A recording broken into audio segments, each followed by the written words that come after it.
del Senado en Bolivia, usted no puede ingresar. Estas cosas, digo, por si todavía hay alguna duda sobre el golpe o no de Estado en Bolivia, son muy claras respecto de quién está manejando, quién toma las decisiones, aunque no estén sentados en el lugar de la banca de un legislador o del sillón del presidente de la Nación. Marco Bustamante, buenas noches. Sí, Rosario, buenas noches. Y la foto, ¿no? Un militar entregándole la banda presidencial a Áñez. Eso es otro símbolo de quién maneja realmente Bolivia a esta hora. Una Bolivia que está totalmente convulsionada, La Paz que está sitiada, Santa Cruz que festeja que tiene a alguien de reunión de ellos manejando el poder nuevamente, y el Alto, donde viven los pobres aquí en La Paz, que la están pasando a esta hora muy mal, y que nosotros, por ejemplo, nos encantaría estar en vivo ahí, pero es imposible llegar hasta ahora al Alto por los cortes militares que hay antes de llegar al Alto. Rosario. Ajá. Bien, vamos a tratar de que me puedas sintetizar cuáles fueron los episodios de hoy, porque obviamente la represión tiene que ver o sobrecae en aquellos que apoyan al presidente Evo Morales, que a esta altura tenemos que seguir diciendo que es el presidente de Bolivia, porque la Asamblea Legislativa no le ha aceptado, rechazado esa renuncia, una Asamblea Legislativa que sesionó, como te contábamos ayer, sin el quórum necesario, y que en ese marco se autoproclamó la senadora Áñez, a la que hacía referencia a nuestro compañero. A ver, contame cuáles fueron los episodios de hoy y la cantidad de muertos, porque a la tarde yo hablaba con integrantes de Bolivia y me decían 9 muertos, pero tampoco nadie se anima a decir si eso es oficial o extraoficial. Bueno, pasa algo muy raro aquí en Bolivia. No sabés cuánta gente hay detenida, por ejemplo. Vos le preguntás a la policía y dicen, el operativo, la verdad que fue muy bueno, pero no te dicen cuántos detenidos hay. Nosotros solamente logramos contar unos 50 detenidos en los que fueron las movilizaciones del día de hoy, que fueron encabezadas por los ponchos rojos que vinieron a eso de las 2 de la tarde hora local desde lo que es el Alto de aquí de Bolivia. Vinieron literalmente corriendo desde el Alto hasta el centro de Bolivia, a la avenida Santa Cruz. Ahí se congregaron en el obelisco y intentaron pasar las barricadas para llegar a lo que es la Casa de Gobierno, pero eso finalmente no pudieron hacerlo. Empezaron esa batalla campal, por un lado los ponchos rojos y la gente que está a favor de Evo Morales con banderas, y por otro lado los militares y la policía. Bien, Marco, gracias por darnos este panorama. Les contamos que a las 23 horas Argentina, a las 22 de Bolivia, comienza a sesionar nuevamente ese Congreso, ya con los integrantes del MAS. Lo que no se sabe, por supuesto, es que va a ser la oposición a Evo Morales para iniciar el trámite de aceptación, por ejemplo, entre otras cosas, de la renuncia del presidente Evo Morales. Esta es la situación a esta hora en Bolivia. Mucha información de la dimensión, quizás, de lo que se vive en las calles, de la cantidad de muertos o detenidos, no se tiene, porque además hay censura sobre muchos medios. Han apagado a muchos medios, especialmente obviamente los medios oficiales, oficiales digo, cuando obviamente el presidente en ejercicio era Evo Morales. A ver, vamos con algunos temas que están relacionados con Bolivia, porque ha sesionado nuestro Congreso. Es increíble, pero todavía la discusión de hoy se centraba entre si golpe de Estado o no golpe de Estado en Bolivia. Esto que no merece ninguna discusión, no perder un minuto de tiempo, tal como lo dijo, entre otros, la ex canciller Susana Malcorra, canciller del gobierno de Mauricio Macri, siguió hoy en el Congreso, no se pusieron de acuerdo. ¿Y qué pasó, Lucía? Buenas noches. Buenas noches, Rosario. Bueno, desde ayer que están haciendo malabares lingüísticos en el interbloque de Cambiemos para intentar llegar a un proyecto común que dijera o no dijera golpe. Finalmente lo presentaron. Por supuesto, el proyecto que tuvo los votos mayoritarios fue el del peronismo, fue el que se aprobó, y los diputados de Cambiemos se fueron indignados de la sesión. Te vamos a contar bien qué pasó hoy en esta jornada en el Congreso. Enseguida, entonces, vamos a decir por qué la indignación respecto del término. Y el tema no es el término, es el concepto. Y hay que reafirmar que esto ha sido un golpe de Estado.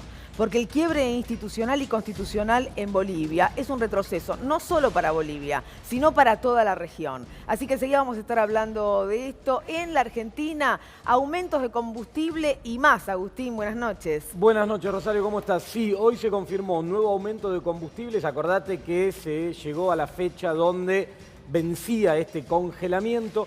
Se espera otro aumento todavía para el 1 de diciembre. Esto obviamente que impacta sobre todo el conjunto de los precios, estimula aún más un proceso inflacionario que está lanzado, que todo indica que de acá hasta fin de año se va a sostener en niveles muy altos, en torno a entre un 4 y un 5% mensual, apuntando a cerrar cerca de 60% hacia fin de año. Es una inflación altísima y dentro de un rato te voy a contar también indicadores vinculados con algo trágico que está pasando con la capacidad de producción que tiene la Argentina. Enseguida estamos con eso también. Una noticia que puede cambiar el tablero, incluso lo que se espera como declaración indagatoria del fiscal Carlos Stornelli. Néstor, contame la novedad. Buenas noches. Buenas noches, Rosario. Terremoto en Dolores, pero terremoto real, virtual.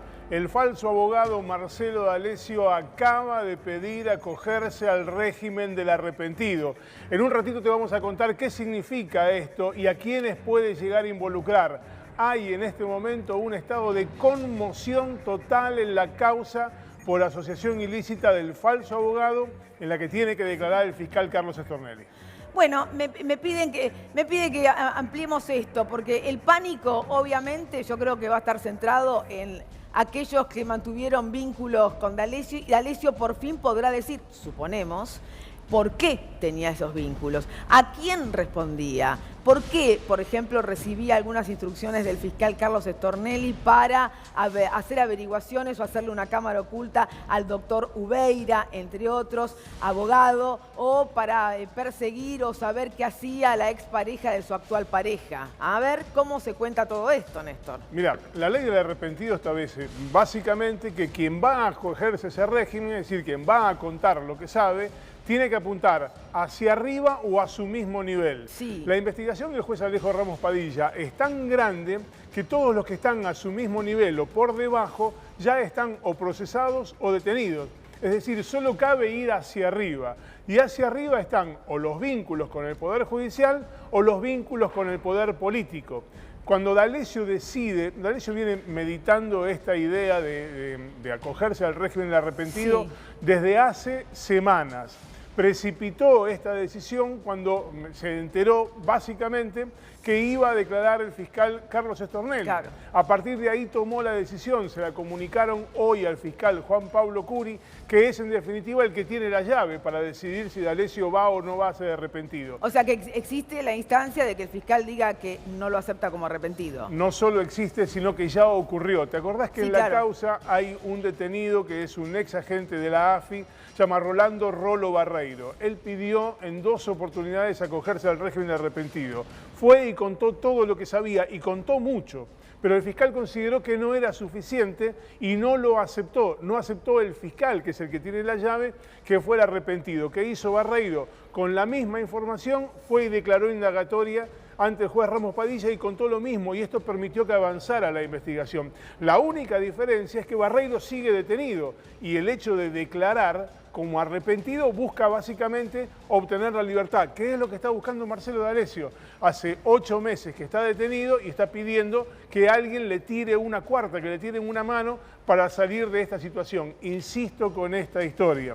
Si D'Alessio va a contar que los que estaban por debajo de él hicieron las cosas que el juez ya sabe, es al divino botón que vaya y que intente contar cualquier cosa. Lo que debe hacer no, pero a esta altura te aseguro que sabe que tiene que apuntar hacia otro lugar, y además su abogado le debe haber dicho, si vas como arrepentido, mirá que hay que dar determinados datos. Bueno, básicamente las relaciones conocidas en el Poder Judicial de Marcelo D'Alessio apuntan, en principio, al fiscal Carlos Stornelli. Tenía una relación de la cual Stornelli ahora dice que fue traicionado por Marcelo D'Alessio. Él invocaba también una cercanía con otros fiscales y con otros jueces, entre ellos Claudio Bonadío. Nada de esto está aprobado en el expediente, pero hay un tiroteo entre Bonadío y el juez Ramos Padilla por quedarse con el expediente, pero además tenía vinculaciones políticas. D'Alessio se ufanaba de tener relación política con el Ministerio de Seguridad a través de Patricia Bullrich, con la diputada Elisa Carrió. Ahí es donde aparece el tema de los teléfonos y que el teléfono se dijo en algún momento que lo atendía el nieto de la ministra. Bueno, pongamos que el nieto de la ministra tenía algo de conversar con D'Alessio y que hablaban, vaya uno a saber de qué. No digo esto porque no va a estar preocupado el nieto de la ministra, sino que la ministra me parece que va a tener que quizás preocuparse. ¿Se tiene que preocupar o no? Bueno, en tal caso, si el nieto es menor de edad, puede estar despreocupado. La ministra es mayor de edad. Bien, algunos de los problemas que se le acercan a algunas personas que han tenido vínculos con D'Alessio, si D'Alessio en definitiva es aceptado como arrepentido y cuenta por qué tenía esos vínculos, a quién respondía, por qué espiaba, por qué se armaban causas, falsas denuncias y por qué era él que acercaba a estas personas a la fiscalía del doctor Carlos Stornelli. Así que vamos a contarte de todo porque recién empieza esta cuestión. Voy a presentar a nuestros invitados de esta noche. Roberto Feletti, ¿cómo va? Buenas noches. ¿Qué tal? Secretario de Hacienda de La Matanza. Víctor Laplace, gracias por venir, Víctor. Un gusto, Rosa. ¿Estás estrenando película mañana? Mañana Después me estoy largando, contás, bien. qué lindo Sí, eso. sí. Buenísimo. Bueno, por acá tengo a Leandro Busato, diputado provincial. ¿Cómo va, Leandro? Gracias por venir. A Guillermo Carmona, también diputado nacional. ¿Cómo va? Y a Juan Castillo, que es senador del Frente Amplio en Uruguay. Así que gracias, senador, por haber venido. Porque hay mucho para hablar de lo que nos está pasando en América Latina. Yo no sé usted cómo escucha esta cuestión. En la Argentina están debatiendo en el Congreso y no se pusieron de acuerdo sobre si hubo o no un golpe de Estado en Bolivia. En Uruguay el gobierno ya emitió una declaración pública condenando el golpe de Estado. Por lo tanto, no hay dos lecturas desde el punto de vista del gobierno del Uruguay.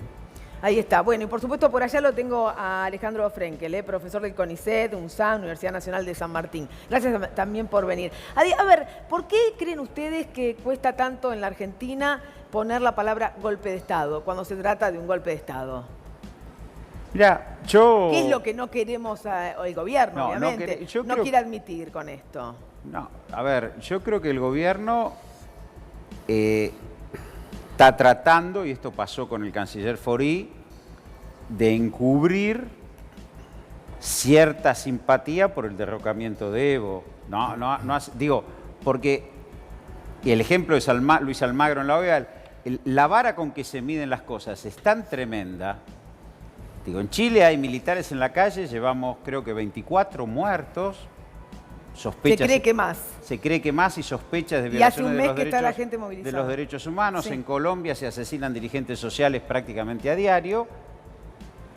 Y toda la preocupación de la OEA era el medio punto que definía si había primera o segunda vuelta en Bolivia en una elección transparente, normal, que nadie cuestionó y donde el gobierno, después de casi 14 años de gobierno, tiene el 48% de los votos. Digo, esta es la doble vara y me parece que nuestro gobierno está enmarcado en ese escenario porque no nos olvidemos que es un gobierno, por supuesto y por suerte en la Argentina las instituciones son muy potentes, muy consolidadas, fue empujando el Estado del Derecho al límite, ¿no? Las prisiones preventivas, las causas, la persecución a través de medios, digo, fue empujando, bueno, se topa con una resistencia mucho mayor.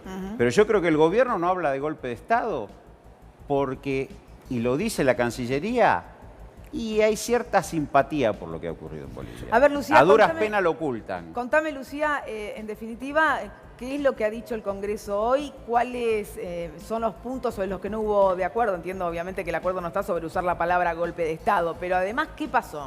Claro, porque en realidad lo que quería el interbloque de Cambiemos, que viene debatiendo su propio proyecto desde ayer, era con algún eufemismo, ver cómo lo podían decir. Hubo distintas posturas sobre cómo quedó finalmente el proyecto de Cambiemos, porque marcan una diferencia con respecto al gobierno de Macri, y esto hay que decirlo, ellos condenan todos los golpes de Estado, dan a entender que en Bolivia hubo un golpe de Estado, pero no dicen golpe en Bolivia. Toda esta cuestión lingüística llevó horas de debate, el interbloque ayer se juntó durante horas, llegaron a este proyecto, y en definitiva de lo que se quejaba Mario Negri al final de la sesión es que ellos decían, bueno, está bien, se aprobó el proyecto del kirchnerismo, queremos que, como esto no es un proyecto de ley, se apruebe nuestra iniciativa también de repudiarlo a la forma de... Pero es verdad que el dijo que había una interbloque. actitud antidemocrática, María Claro, Eugenia. porque en realidad lo que ellos quieren es que se recrimine también, se hable del golpe o de digamos, de lo que sucedió en Bolivia y en la alteración del orden, pero que también se diga que antes hubo un proceso de fraude. Ellos querían que estuviera esa aclaración, y esa aclaración, por supuesto, el peronismo no la votó, consiguió la mayoría y aprobó su propio proyecto. Se sale de la vaina Víctor Laplaza. así que voy con él. Estaba pensando en el género que uno más o menos maneja, que es el teatro. La ficción. Y dentro del teatro y la ficción, cuánto hay de grotesco en todo lo que pasa. Pero también pensaba en Estados Unidos. Estados Unidos, si pierde el control del territorio, de la región, pierde algo que él no controla, y eso no se lo puede permitir. Hay algo ahí que creo que es peligroso y que hace que uno diga, yo me acuerdo, no sé, hace muchos años atrás, cuando el general Perón, yo soy de la época del general Perón, que llegaba Eisenhower a la Argentina, y decía, ahí viene el general Eisenhower, y entonces Perón lo abrazaba, y Eisenhower se iba a hacer algunas cosas así, y Perón le hacía un guiño a la cámara, hacía así a la cámara, y seguía, como diciendo, de acá no te va a ser fácil sacar cosas.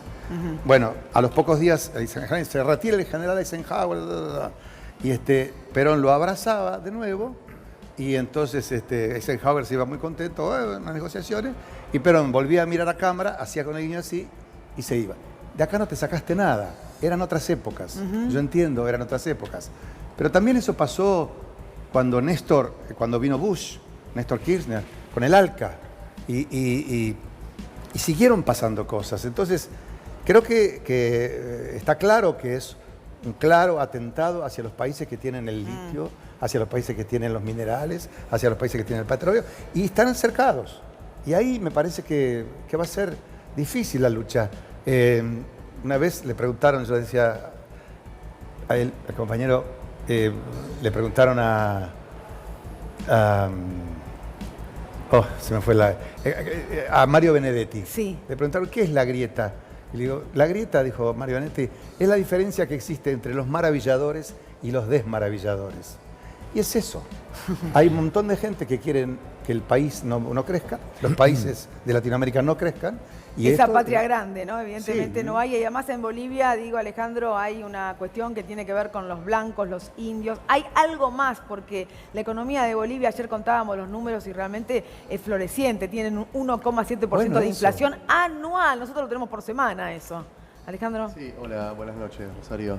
Claramente en Bolivia la cuestión racial es una variable central para analizar tanto la política como la economía boliviana. Y me parece que en ese sentido la imagen de la presidenta de facto, Yanine Áñez, ¿no?, entrando al Palacio Quemado con la Biblia en la mano, también rodeado por la figura de Luis Camacho, un empresario de Santa Cruz de la Sierra, ¿no?, también representante de la tradicional, los grupos dominantes blancos del oriente boliviano, reflejan un poco, ¿no?, que creo que es el riesgo que hay hoy en día en Bolivia, no solo un enfrentamiento, sino un revanchismo de clase que pueda significar una escalada de la violencia. ¿Y cómo lo ven, Leandro, Guillermo, esta problemática, digo, en el sentido de las grietas o la desigualdad? Porque en Chile tenemos que hablar de una profunda desigualdad, un presidente que decide que las Fuerzas Armadas y de Seguridad vayan y repriman. Yo creo que es imposible hacer un análisis de lo que está ocurriendo en Bolivia sin contextualizar lo que ha ocurrido en América Latina, fundamentalmente en los últimos 4 años. Hace 4 años hay un proceso de deterioro profundo de la democracia latinoamericana, con una especie de golpes a la carta, en algunos casos clásicamente los golpes de la derecha cívico-militares como en el caso boliviano, en otros casos lawfare, como le ha pasado a Cristina, como le ha pasado a Correa o como le ha pasado inclusive a Lula. Ha habido casos de impeachment, donde el Congreso ha jugado un papel clave a la hora de destituir un proceso democráticamente elegido por el pueblo. En todos los casos, los denominadores comunes es que el orden constitucional se interrumpe, prescinden claramente de la voluntad popular y hay también elementos económicamente hablando, digamos, ¿no?, que tienen que ver con el componente de estos golpes. La economía en América Latina ha ido hacia un lugar, en los últimos años, fundamentalmente guiada por un proceso de concentración a partir de las políticas norteamericanas, y cada vez que hay un gobierno que intenta tener un camino distinto, aparece este tipo de situaciones que en el caso boliviano me parece tratan también de mostrar una cara distinta a lo que viene ocurriendo en Chile. En Chile hay una protesta a las políticas de ajuste neoliberales y me parece que no casualmente aparece en Bolivia esta especie de reacción para tratar de detrás a lo que estamos viendo, Norteamérica, quiero contar porque tenemos allí una pantalla que muestra algunas imágenes, tiene que ver en directo con Bolivia, porque la presidenta ilegítima interina, Áñez, está tomando juramento a un gabinete después de haber firmado en el día de ayer darle más potestad a las fuerzas de seguridad para que hoy se haya vivido represión en las calles. Guillermo. Sí, el golpe de Estado cívico-militar continúa produciendo hechos en Bolivia. Yo vengo de la Cámara de Diputados ahora, votamos la resolución condenando el golpe de Estado. Ustedes sí pusieron golpe de Estado, ¿no? Pusimos golpe de Estado, pero quiero enfatizar algo, Rosario, que me parece fundamental. Sí. Aquí estamos ante un hecho fundamental, que es que el Congreso argentino, la Cámara de Diputados, creo que el Senado ha hecho o va a hacer lo mismo, condena el golpe de Estado en Bolivia. La mayoría de los diputados y diputadas, la mayoría de los senadores y senadoras se manifiestan en contra del golpe, hacen un llamamiento a que se recupere la vía democrática, hay un reconocimiento a la figura de Evo Morales, y por otro lado se plantea la situación de la violación de derechos humanos que se está produciendo para que cese. La posición del Congreso argentino contrasta con la posición de Macri, con la posición del gobierno macrista y con la posición del canciller, vergonzosas desde todo punto de vista. Han pisoteado la tradición argentina, política y diplomática, de sostenimiento del sistema democrático en nuestra región. Una cuestión que viene del año 83, fortalecida, es anterior, pero en el 83 cobra especial fuerza. Me parece que la letra de lo que se aprobó, la diferencia, la disidencia del oficialismo, no tiene que llevarnos a perder de vista la trascendencia del hecho del Congreso argentino, representación del pueblo argentino. A ver, estaba pensando en esta geografía política de esta América Latina. En unos días el presidente electo Alberto Fernández va a jurar como presidente de la Nación en la Argentina y cambió rápidamente este panorama. El viernes pasado estábamos festejando la liberación de Lula y el domingo estaba renunciando Evo Morales en un golpe y Chile sigue hace un mes con protestas pidiendo reformas muy profundas en esa sociedad y se enfrenta a Uruguay también a elecciones que vienen reñidas para el Frente Amplio, senador. Vienen reñidas, sí, compleja la situación, todas las encuestas dan más o menos cabeza a cabeza la resolución que se tome, habida cuenta que en Uruguay la legislación electoral es distinta a la de Argentina. Para nosotros el Frente Amplio, haber sido reelecto, tenía que tener el 50% más uno de los votos en un panorama que había 11 partidos políticos y 11 candidatos. Los 10 partidos políticos y 10 candidatos opositores se juntaron con una única concepción, impedir un nuevo gobierno del Frente Amplio. No obtuvimos esa mayoría, aunque obtuvimos más del 10% de diferencia con el segundo. La misma noche, una hora y media después de haber terminado el 27 de octubre, cuando ustedes eligieron a Fernández, ahí se unieron todos los partidos políticos y vamos a una segunda vuelta de Daniel Martínez, el candidato del Frente Amplio, con todo lo demás. En este momento se está generando además un debate televisivo, un debate presidencial, que juega, que pesa, que incide en este panorama además de una situación de convulsión que vive nuestra América con los procesos democráticos, con las concepciones neoliberales y con la incidencia muchas veces del gobierno de los Estados Unidos. ¿Y qué analizan ustedes, para todos la pregunta, a nivel social, estas sociedades que están en las calles protestando, pero algunos queriendo un cambio de signo político, ¿no? Más allá de la protesta?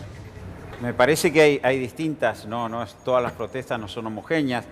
Claro que no. Hay un sector de la sociedad, y en la Argentina está presente también, que dice, apostemos a la segregación social, basta de integración social.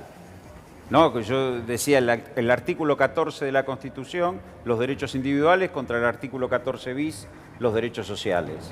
Es decir, solo protejamos los derechos individuales, los que estamos adentro tenemos derecho y el resto que se arregle. Esa confrontación contra los derechos sociales, educación, salud, vivienda, igualdad de oportunidades, nunca estuvo tan presente y esto se está repitiendo en todos lados. Ahora, en Chile es exactamente a la inversa. Hay un derrumbe del modelo neoliberal, individualista, se derrumba. Ya nadie más puede hablar del modelo chileno. Ya nadie más. Si algo virtuoso ocurre en esto. Ahora, me parece que hoy ese sector de la sociedad que es minoritario atenta contra la democracia. Hay un retorno a formas autoritarias para imponer lo que ellos denominan sus valores. Nosotros y ellos. Nuestros valores, nosotros podemos, trabajamos, mantenemos a los demás. Ese discurso está instalado en un sector de la sociedad. Tiene que ver con el angostamiento de la tasa de ganancia, tiene que ver con la crisis internacional. Pasó en los 30, pasó en los 70 y pasa ahora. Ahora, pensaba, digo, que Argentina con este cambio de gobierno a partir del 10 de diciembre y con un presidente electo que le marcó claramente a los Estados Unidos que vuelve a las peores épocas de apoyar golpes de Estado, ¿de qué manera la Argentina puede situarse en ese faro de la defensa de la democracia, creen ustedes?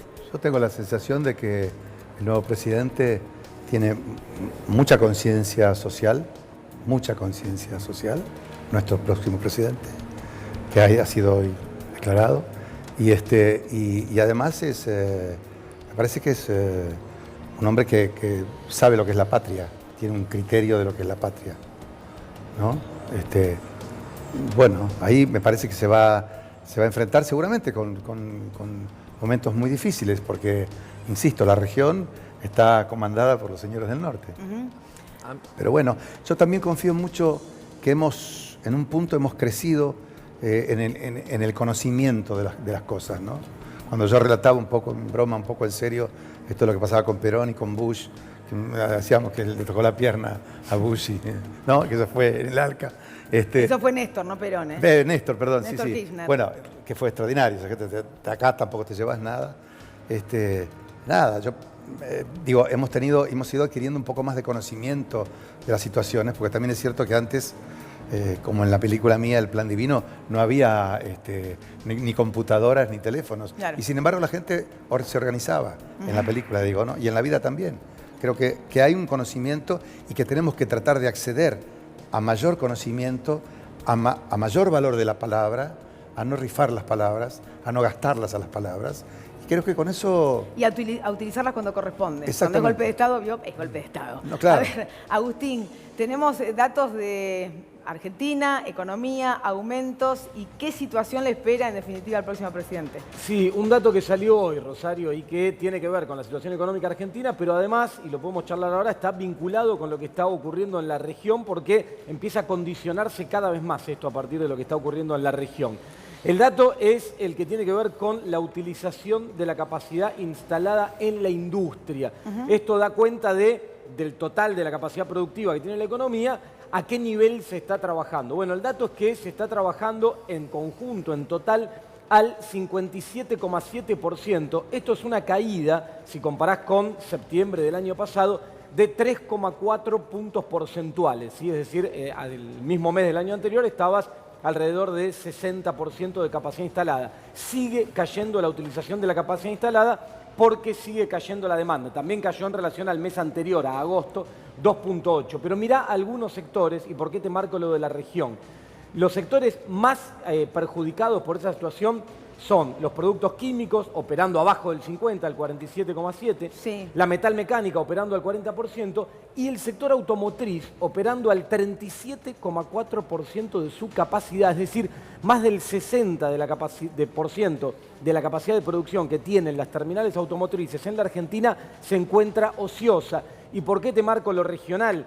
Porque un destino muy importante de las exportaciones de automóviles de Argentina es Brasil. En el marco de la situación regional, no perdamos de vista, además, las declaraciones que viene teniendo sistemáticamente Bolsonaro sobre Alberto Fernández y sobre la Argentina, y el portazo que le está pegando de alguna manera al Mercosur con el impacto que esto tiene sobre un sector tan importante y tan generador de empleo. Bueno, y pensaba en si se abre la puerta con México, ¿no? En definitiva, después de la visita de Alberto Fernández allí, hablando específicamente del sector automotriz, Agustín. Sí, tengamos en cuenta, Alberto Fernández hace el viaje a ver a López Obrador a México. Gran parte de la intención de ese viaje es dar una señal a partir de lo que viene ocurriendo con Brasil, pero tengamos en cuenta también que no es un sustituto perfecto el mercado mexicano, claro que no. el mercado brasileño, por muchos factores, entre otros la distancia, si querés, obviamente, claro. Pero muchos otros factores que entran a jugar. Por lo tanto, lo que está pasando y la actitud de Bolsonaro y lo que pasa con Brasil y la necesidad de dólares por los canales comerciales, de exportar valor agregado y de generar empleo que tiene la Argentina, bueno, es preocupante. Bien. Guillermo, hablamos de lo local, estos números, pensando en lo regional, un Mercosur que puede sobrevivir si Bolsonaro intenta boicotearlo todo el tiempo. Yo creo que Brasil está transitando un proceso muy complejo que habrá que ver cómo evoluciona. Hace un par de semanas atrás charlábamos con ustedes sobre cómo impactan las posiciones de Bolsonaro. Yo sostengo la teoría de que le impacta más a Brasil la bravuconeada de Bolsonaro hacia Alberto Fernández, hacia la Argentina, daña la posibilidad de colocación de productos que para Brasil hoy no tienen otros mercados y en el corto plazo no aparecen, particularmente productos industriales que por sus características son difícilmente colocables en otros mercados del mundo. Entonces, creo que se va gestando en Brasil también una posición crítica respecto, desde los sectores de la economía, desde los empresarios, los trabajadores, una posición crítica respecto de esta política que está llevando adelante Brasil, Bolsonaro más precisamente, hacia la Argentina. Tengo la expectativa de que esto produzca algún escenario de otra naturaleza una vez que asuma Alberto Fernández. Senador, y desde Uruguay, ¿cómo se analiza esta cuestión? Mercosur, Bolsonaro. Con preocupación, nosotros mantenemos la preocupación que veo que también está instalada aquí en Argentina, en el pueblo, en el sistema político, en la sociedad.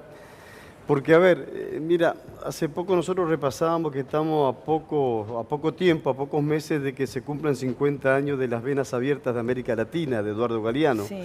Parece que lo hubiese escrito ayer, parece que hubiese hecho por una América Latina de hoy. Mientras nosotros, una porción importante de la sociedad, apostamos a la integración, necesitamos la integración, el Uruguay más que todo, en el Mercosur, junto a Paraguay y a Bolivia, por otro lado se apuesta a la división. Hay alguien en el mundo y hay alguien que está alojado en el continente que no le sirve la integración de los pueblos. Yo creo que hay una cosa muy fuerte, lo decíamos hoy con los compañeros del movimiento sindical argentino, con organizaciones sociales acá, no se puede destruir la integración de los pueblos, la integración cultural, la integración social.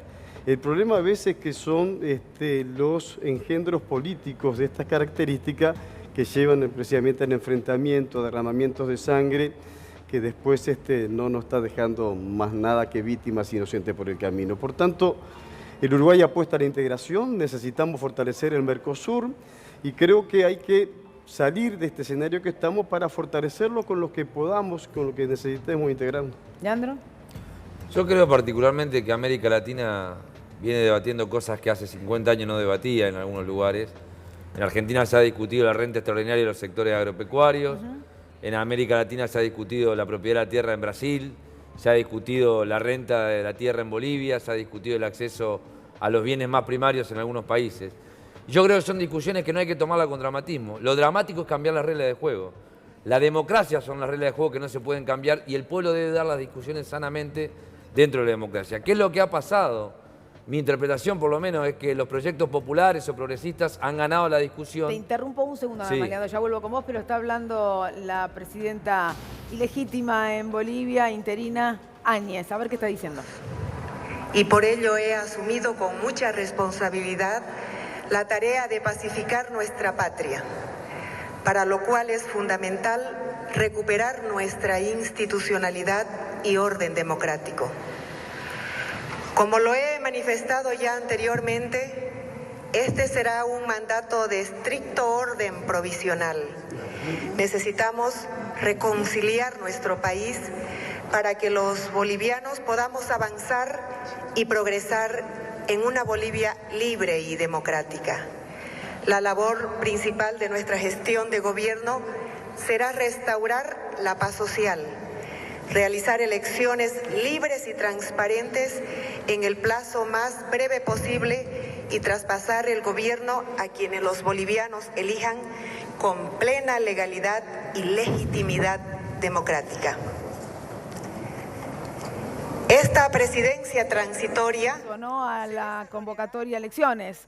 Ella dijo, entre llantos, hace 48 horas, que la idea, si ella tenía que asumir esta función, era llamar inmediatamente a elecciones, cosa que no ha hecho, lo más breve posible, dijo. Pero además yo creo que viene el paso siguiente, que es la proscripción del MAS. Está claro, digamos, que lo que está viendo es un golpe clásico, primero irrumpiendo el orden constitucional y seguramente ahora proscribiendo a Evo Morales para que asuma. Y quiero hacer un llamamiento a los partidos progresistas o populares en América Latina. Sí. No hay que dejar que se apropien algunas palabras. Porque en nombre de la democracia, de las elecciones limpias y transparentes, golpean todas las veces que pueden el orden democrático. Y siempre son las mismas excusas. La corrupción, la falta de reglas claras y un montón de cuestiones que tienen que ver básicamente con desgastar, a nuestros dirigentes políticos y tratar de hacer que la gente tome para sí palabras que la derecha utiliza inteligentemente, pero que tienen que ver básicamente con desgastar la democracia. Sí, Guillermo. Hoy han ocurrido dos situaciones graves en Bolivia. Una, la señalaste, este impedimento a los legisladores para ingresar a la Cámara de Diputados. Esto es una muestra de los bloqueos que va haciendo este gobierno ilegítimo golpista. Y por otro lado, los nombramientos. Hoy, por ejemplo, vimos que nombró a una nueva cúpula de las Fuerzas Armadas. Esto seguramente tiene que ver con un proyecto no solamente de llamado a elecciones, sino de garantizar la continuidad de los golpistas en el gobierno. A ver, ¿cómo lo ven ustedes? Acaban de escuchar, habla de institucionalidad y democracia, cuando la verdad se autoproclama presidenta. Pero si estaba solamente la familia, si hubiera tenido un grupo más grande, podría decir otra cosa. Es rarísimo, son 8 personas que está ahí. ¿A quién le está hablando? No se entiende, es grotesco. Es una situación grave porque el término pacificar es el término que usaban las potencias coloniales para apropiarse un pacificamos. El término pacificar alude violencia, no alude paz. Y estamos ante una persona que no representa a nadie, como bien señala Víctor. Digo, está hablando ante nadie, juró ante nadie. Entonces, me parece que hoy es un escenario en el cual Pero Bolivia... reconocida por Trump y Bolsonaro, ¿eh? Bueno, sí, está bien, está bien. ¿Pero eso le da derecho a qué? No le da derecho a nada. Digo, está reconocida, por lo menos... El apoyo lo tiene en otro lado. Por lo menos el gobierno argentino no reconoció un presidente virtual, ¿no? Esta vez. Esta vez no. Esta vez no, el anterior lo reconoció, esta vez no. Lo que me parece a mí que Bolivia va a desgranarse en un ciclo profundo de tensión política y esperemos que no de profundidad de violencia, pero se va a proscribir al MAS, se va a proscribir al partido que sacó, reconocido por la OEA, porque hay que leer el informe de la OEA que reconoce el 47% de los votos que sacó. Así es. Lo reconoce Alejandro. y lo van a proscribir, no hay ninguna posibilidad de estabilidad política. Retroceso. Un retroceso. Sí, coincido con lo que decía Feletti respecto del término pacificar, que remite, habló de dos cuestiones, pacificar y reconciliación, que en general suelen ser dos conceptos que después son utilizados para otras cuestiones y no necesariamente para esos fines, ¿no? Pacificar, en todo caso, alude más a pacificación de la favela, es decir, militarizar, ¿no? Y en todo caso, pacificar a través de la fuerza. Pero me parece bastante paradójico respecto de lo que está prometiendo la presidenta de facto, en el sentido que lo que está básicamente diciendo es que va a llamar a elecciones con participación libre, democrática, con participación de todos los actores, que es básicamente lo que había iniciado Evo Morales antes de ser derrocado. Es decir, básicamente está volviendo a lo mismo pero sin Evo Morales. Sí, bueno, ahí está la cuestión de qué es lo que va a pasar con el MAS. Y me parece que eso va a ser determinante. Y aún si no fuera proscripto el MAS y se le permitiera participar, me parece que la cancha ya está inclinada, ¿no? Sí. Entonces, es muy difícil pensar en algún tipo de elección realmente competitiva en estos términos. Lucía. Sí, Carmona destacaba lo que pasó hoy en nuestro Congreso, el Congreso argentino, que repudió el golpe de Estado en su mayoría. Lo que vimos hoy en el Congreso, ¿Se va a reflejar durante el año? ¿Ve a un Frente de Todos consiguiendo mayoría para aprobar la mayoría de los temas y una oposición con las divisiones que se vieron hoy, con un bloque de Cambiemos que parece todo el tiempo a punto de quebrarse? Sí, creo que estamos ante la construcción de esa mayoría. Hoy se expresó muy claramente, no fue solamente el Frente para la Victoria, coincidimos con el Frente de Izquierda, con los partidos provinciales y también con algunos diputados del oficialismo que nos acompañaron en la votación y en el texto que nosotros propusimos. Comienza una etapa donde vamos a ser primera minoría en la Cámara de Diputados y ampliar ese espectro para lograr el quórum propio. Creo que es un proceso que ya se está construyendo, que le va a dar solidez al gobierno de Alberto Fernández. La evidente división también en el oficialismo va a jugar, en el actual oficialismo, futura oposición, creo que va a jugar un papel importante para nosotros. O sea, ¿no imaginan una oposición de parte de Mauricio Macri o quien lidere ese sector, se supone que va a ser el actual presidente, complicada? Yo creo que va a ser complicada las posiciones que van a sostener. De ahí a que lo puedan expresar como una mayoría parlamentaria que pueda limitar el margen de maniobra de Alberto Fernández, no lo veo. Sí. Está claro, está claro también que los sectores reaccionarios, la derecha, los que interpretan políticamente a la clase dominante han aprendido, ya no dan los golpes de Estado del tipo del 70 o del 30, como decía algún integrante más del panel. Esta forma de golpes de distintas formas, golpes suaves o golpes blandos de distinta manera, ha hecho que, por ejemplo, no olvidemos que Dilma Rousseff fue electa con 54 millones de votos y al poco tiempo, con un montaje perfecto de denuncia falsa, le quitaron del poder, la sacaron de la presidencia de la República.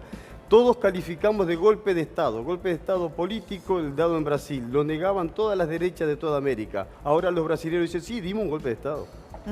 Sí, Leandro, digo, pensando en cómo esto puede repercutir con una oposición que puede complicar al futuro gobierno, ¿no? Vos preguntabas hoy al principio si sorprendía la reacción del gobierno argentino, pero hay que recordar lo que pasó en este tiempo de gobierno de Macri. Macri renunció a la soberanía sobre las Islas Malvinas. Reconocieron rápidamente a los gritos a Temer. Reconocieron hace poco a Guaidó. Y tratan de reconocer o legitimar un golpe de Estado en Bolivia tratando de no hablar del tema. Entonces, no es que esto es un hecho de alguna aislado o desconectado. Y hay que prepararse, porque posiblemente no sea Macri, pero sin lugar a dudas va a haber sectores desde la Argentina que van a estar conscientes de estas situaciones que están viviendo para generar un proceso distinto y de alguna manera de una democracia perturbada. Por eso me parece que también hay que ser muy inteligente a la hora de plantear algunas discusiones y generar procesos abiertos de empatía que permitan que los procesos populares se consoliden, invitando a que la gente participe. Hay que prepararse, dice Leandro. ¿Cómo uno se prepara para esas cosas? Me parece que hay que, primero, mantener la coalición política que nos permitió un triunfo contundente. La unidad. La unidad es central. La coalición, no solo en términos políticos, sino en términos sociales. La ampliación del respaldo en términos empresariales, en términos sindicales. Cuando Alberto habla de pacto social, está hablando de eso, está hablando de arrancar desde un conjunto de bases de consenso masivas, mayoritarias, que no puedan ser fácilmente horadadas, que no puedan ser cuestionadas o impugnadas. Porque recordemos que Macri habló permanentemente de impugnar al peronismo en su conjunto, olvidándose que una porción enorme de este país recuerda al peronismo con nostalgia en sus distintas versiones como momentos de bienestar. Digo, entonces cuando uno embiste con esos aires refundacionales, es necesario del otro lado construir una mayoría política y social muy amplia y muy cerrada en términos de horizonte de objetivos. Y eso me parece que el pacto social, los diálogos con todos los sectores, la propia conformación de la coalición, dan ese espacio de reaseguro democrático. ¿Cómo nos preparamos, Víctor? A eso yo le sumaría una idea que a mí siempre me pareció importante. Yo acabo de terminar una película y llevo como 100 películas hechas, ¿no? Pero siempre he tratado de ser útil a lo que hago, de ser útil. La idea de ser útil a la sociedad conlleva, me parece, a una idea ética de la vida. Ser útil en lo que uno hace, haga lo que haga, pero tratando de ser útil, no poniendo piedras. Si he hecho 100 películas, de las cuales estoy muy orgulloso de muchas, es porque haber hecho esta película que acabo de terminar, El Plan Divino, implicó que me preparara con todo lo que el tiempo que me lleva. A mí la película ya me lleva 3, 4 años de pensarla, de elaborarla, de llegarla a construirla, de conseguir la producción y de armarla y de llevarla a cabo adelante con la gente de Misiones, productora de La Tierra, y mucha otra gente que me ayudó. Pero de pronto, yo lo contaba a Roberto, sé que Clarín mañana va a sacar una crítica adversa. Ya sabes eso. Lo sé. Sí. Entonces, yo digo... Mañana se estrena la película. Mañana se estrena la película. El Plan Divino. Pero digo, no me conoce el tipo a mí. Yo hablé con él, tuve una larga charla, pero en realidad fue un monólogo. No me preguntó muchas cosas. No me preguntó, lo único que me preguntó si iba a ser presidente del Inca. Le dije, no, yo no sabía nada. Imagínate. Entonces, pero hoy ya sé que ese hombre no trata de ser útil en su oficio de periodista. Lo sé, porque yo no soy una casualidad. Yo me merezco también un respeto a los 75 años. Yo he hecho de toda mi vida, de mi profesión, he hecho un acto de fe, pro fe, a favor de la fe, no a favor de la tilinguería. Entonces, bueno, sabré y tendré que aprender que hay un 40% que quiere que nos vayamos al coño y hay un 60% que no. Y entonces trabajaré para esa gente. Yo llevo las películas por el país de toda la vida, desde mi primera película, El Mar de Lucas, Angelel y la Palabra Viva, un documental que hicimos en La Rioja, sobre un cura que tenía un oído en el pueblo y otro en el Evangelio. Y siempre llevé las películas por todo el país y lo voy a seguir haciendo. Para Víctor, y ahí la gente, me hace pensar en, hay un ida y vuelta. Me hace pensar en el tema de la cultura, el arte en la Argentina en estos años, ¿no? Porque también va a haber que recomponer una cuestión que es tan vital, porque uno dice la cultura y dice, bueno, pero no, la cultura es necesaria como el pan, chicos, para una sociedad. Sí, siempre hay esa controversia de que, bueno, hay prioridades, obviamente, ¿no? Me parece que hoy las prioridades están en los jubilados, ya sabemos todas las cosas que son prioridades. Pero la cultura ayuda mucho a que abramos nuestras cabezas y que podamos hacer... Pero no son herramientas que se utilizan. Felicidad, la cultura da felicidad. Claro. Digo, yo voy a ver una película argentina y me da mucho placer ver las películas que Los hacen. bienes culturales dan felicidad. ¿Y vas a ir al Inca, no? No, lo único que me falta. Estoy haciendo películas y me gusta mucho, pues tengo varios proyectos hermosos de películas que son importantes para que un señor que no me conoce y que no tiene la menor idea de quién soy yo. Sin duda no tiene la menor idea, o sí la tiene y ahora, no se ha cuidado esa industria, ¿no? Hablando de industrias, Agustín, que también es importante, digo, la industria de la cultura, la cinematográfica, la teatral. No, claramente, en el marco de una lógica de política de ajuste como la que lleva adelante este gobierno, sobre todo profundizada a partir de lo que fueron los acuerdos con el Fondo Monetario, se recortaron muchas partidas presupuestarias. Bueno, Víctor sabrá, una fue la de cultura, claramente, ciencia y tecnología y otras más. Yo estoy abajo bastante mal con la película, pero bueno, seguiré haciendo teatro. Y me voy con Pepe Soriano, que tiene 90 años. 90 años tiene Pepe, es impresionante. Y que vio la película y me dijo, Víctor, querido Víctor, has hecho una película extraordinaria. Y yo le creo a Pepe, porque es un tipo que está parado sobre sus 2 pies a los 90 años. Y vamos a hacer temporada. Y estoy con Hugo Arana y con Osvaldo Lapor, que les encantó la película, hice una primera función, fui al colegio de abogados y hice otra. Y yo digo, ¿cómo puede ser que haya gente tan jodida, no? Bueno, mañana se estrena El Plan Divino. Digo, para que la pueda ver, quien la tiene que ver, más allá de lo que dice el crítico, ¿no? ¿Estuvimos viendo el tráiler? Yo no lo vi. Bueno, no importa. Después voy a tratar de ver la película. Además. Pero sí, perdón, Agustín. No, digo, y que la vean la primera semana. Es importante, ¿o no, Víctor? Es muy importante que la gente apoye al cine nacional en la primera semana. Para que pueda persistir. Porque además viene otro problema, aparte de las críticas. Vienen los que deciden... La cuota de pantalla. La cuota de pantalla. Y vienen también los que deciden cuántas salas voy a tener. Sí. Claro. Sí. No, otro tema, hablábamos recién de lo urgente, ¿no? Y la economía y la urgencia que hay con los temas económicos a partir de diciembre. Y tomo algo de lo que decía recién Carmona del Congreso de la Nación, la división y estas cosas que están pasando. Hay supuestamente una intención de Alberto Fernández de que el Congreso trabaje durante enero, durante febrero y que trate leyes claves que tienen que ver con lo económico. Presupuesto, reestructuración de deuda, una probable emergencia económica. ¿Cómo ves? Ley de góndolas, ley de alquileres, claro, hay de muchas lo que nos cosas, estabas ¿no? contando, ¿cómo ves el escenario para que esto pueda avanzar ahora en los próximos meses? Claro, creo desde ya que hay una agenda postergada de este año. El macrismo clausuró al Congreso prácticamente, hemos tenido muy pocas sesiones y en ese sentido esa agenda va a haber que trabajarla con la nueva conformación. Probablemente la semana algunas leyes puedan ser tratadas, pero creo que la mayor parte de ellas van a ser tratadas en el periodo extraordinario. y no tengo la menor duda de que va a haber una agenda legislativa muy potente de Alberto Fernández en función de poner a la Argentina de pie, para ponerla a la Argentina de pie después de la destrucción legislativa que se ha hecho con los DNU, con derogaciones de leyes muy importantes. Seguramente va a ser necesario proponer una agenda proactiva con leyes muy importantes para la Argentina. ¿Y cómo creen ustedes, con esto que nos estaba contando Néstor Espósito, en esta causa, ¿no? D'Alessio puede ser arrepentido, pero el trasfondo, digo, de una Argentina que en estos años tuvo que ser espectadora del armado de causas, de denuncias falsas, de escuchas, y un entramado perverso o promiscuo entre servicios de inteligencia, abogados, fiscales, jueces, periodistas. Y algunos medios de comunicación. Por eso dije periodistas. Bueno, ¿cómo se desarma todo esto? ¿Cómo lo ven? Parece que hay que dotarle a la justicia de las herramientas necesarias para que vaya a fondo con la investigación. Me parece que hay que terminar de una buena vez por todas con poner de rehén a la democracia a partir de algunas operaciones de inteligencia. Y yo creo particularmente que lo que estamos viviendo en Argentina es parte del famoso lawfare del que habla muchas veces Cristina, y tiene que ver básicamente con tratar de maniatar la voluntad popular a partir del desprestigio de los dirigentes que han gobernado América Latina en los últimos años, ¿no? Senador, ¿en Uruguay los uruguayos creen en el Poder Judicial?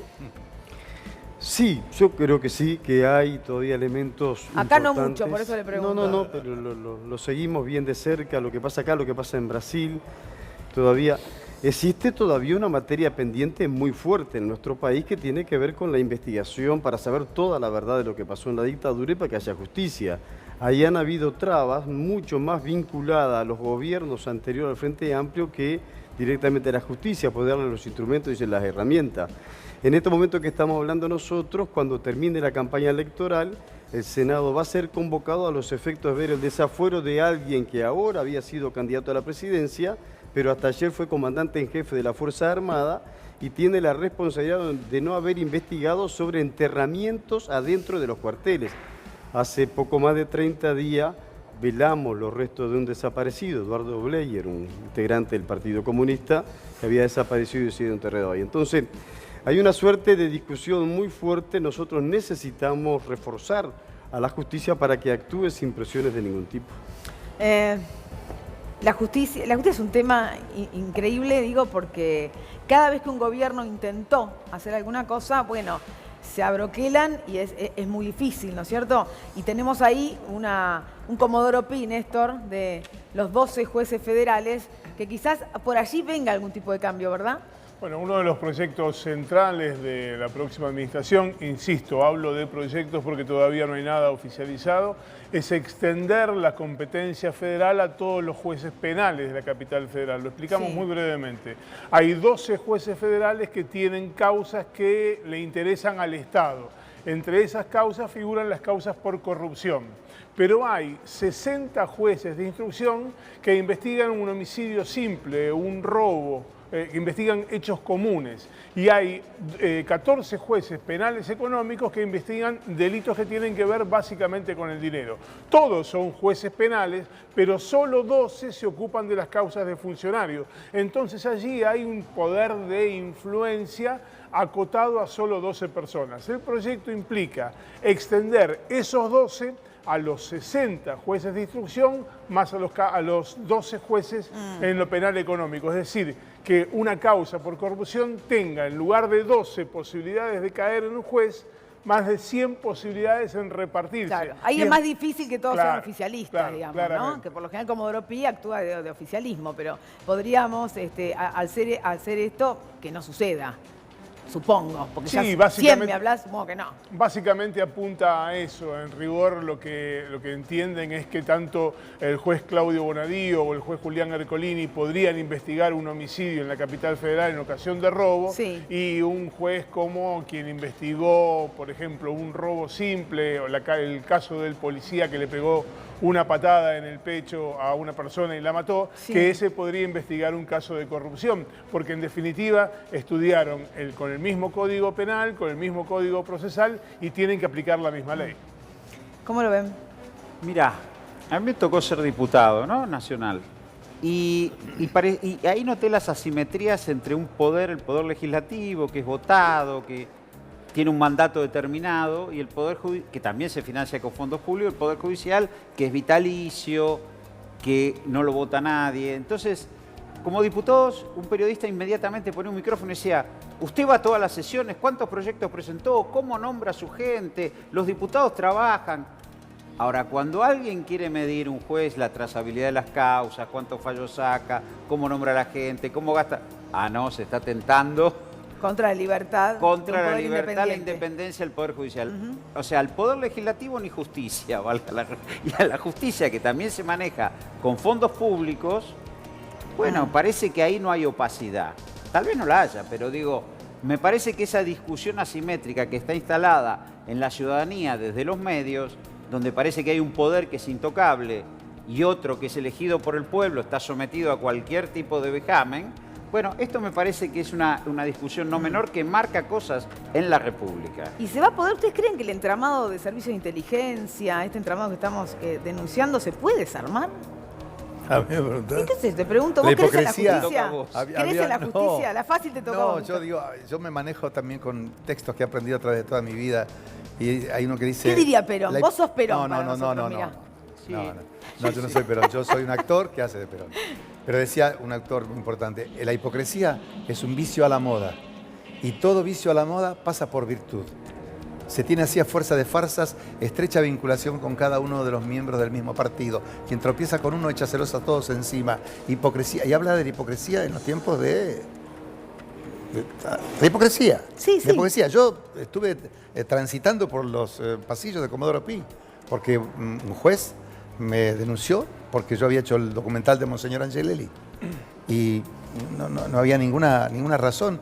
Y perdí hace 2 años, el día de mi cumpleaños, el gusto y el olfato, porque me quedé mudo, porque yo nunca en mi vida tuve un problema, nunca en mi vida tuve un problema legal. Un juez que, no sé, está ahí. Aclaremos, Víctor, que en esa causa ya fue sobreseído.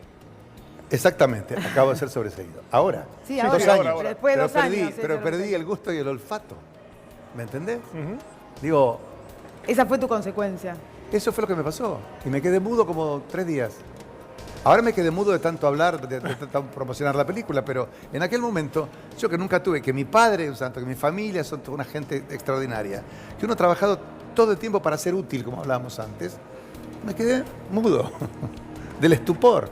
Y ahora, esa declaración que vos decís, que salió, yo no la vi, me dijeron que son unas pequeñas líneas.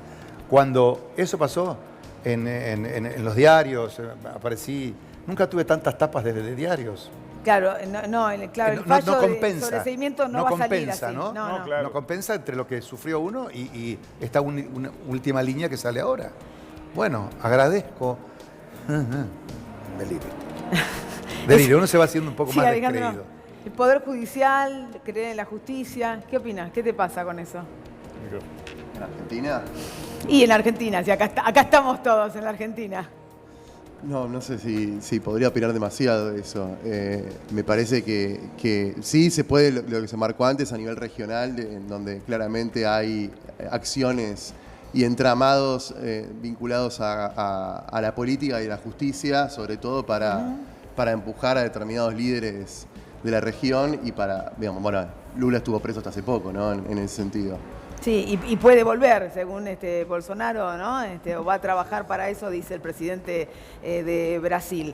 Tengo 2 minutos, así que quiero que cierren con algún comentario sobre esto. 2 cosas muy breves. La primera, vamos a tener un presidente que es un gran conocedor del funcionamiento del Poder Judicial. Sí, no es menor eso, no es menor. Enorme confianza en su criterio para poder producir las renovaciones necesarias. Lo segundo es que el caso D'Alessio, esta trama de servicios de inteligencia, medios, etcétera, es una bisagra en la historia judicial argentina. Creo que devela con mucha claridad un sistema y eso es muy, muy importante. Leandro, cortito. Nosotros también orgullosos de que Alberto Fernández tome un papel preponderante en la región, defendiendo la democracia, siendo garante básicamente de que los pueblos de América Latina no sufran intervenciones ni injerencias extranjeras. Y creo que hay que cerrar con un concepto. La grieta no es entre partidos políticos. La grieta en este caso es entre el Estado de Derecho y los totalitarismos. El pueblo tiene que tener democracia para vivir, porque sin democracia no puede expresarse. Senador, gracias por haber venido. Estaremos atentos a lo que pase en su país, con esta elección tan importante. Tenemos 11 días para definir y esperamos seguir por esta línea que está transitando Argentina. Han sido muy amables, muchísimas gracias. Gracias por haber venido, Alejandro, también muchas Ayúdenme gracias. a seguir haciendo Mañana, cine. Plan Divino, Ayúdenme a estreno. seguir haciendo cine con Javier Lester, Ahí está, mira, nos vamos con tus imágenes. Con Gastón Pauls y con Paula Sartor, que son 3 seres hermosos, jóvenes y que juegan a ser de grandes lo que no pudieron hacer de niños abandonados. Hay tantos niños abandonados. Señores, hasta mañana. Gracias por acompañarnos como cada noche. Mañana a las 21 seguimos contándote que hay otra historia. Chau, chau. Siempre inútil es matar, la muerte prueba que la vida existe.